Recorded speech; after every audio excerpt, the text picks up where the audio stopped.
దేశంలో 70-80% మంది ప్రజలు వరి బియ్యంతో తయారు చేసే అన్నాన్నే ఆరగిస్తూ ఉంటారు.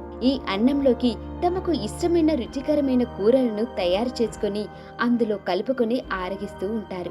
అయితే అన్నం తినటంపై చాలా మందికి పలు అపోహలు ఉన్నాయి.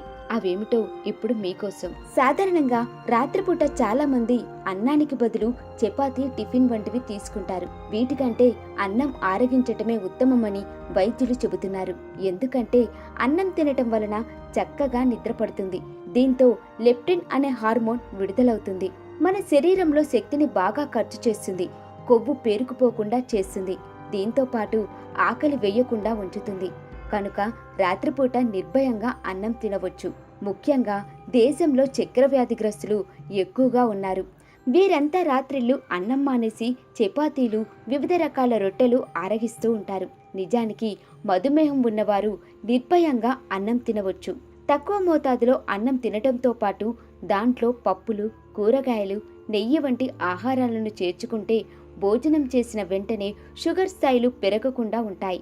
ఇలా డయాబెటీస్ ఉన్నవారు కూడా అన్నం తిన్నట్లయితే చక్కెర నిల్వల స్థాయిని నియంత్రణలో ఉంచుతాయని చెబుతున్నారు. అన్నం తినటం వలన శరీరంలో కొవ్వు చేరదు.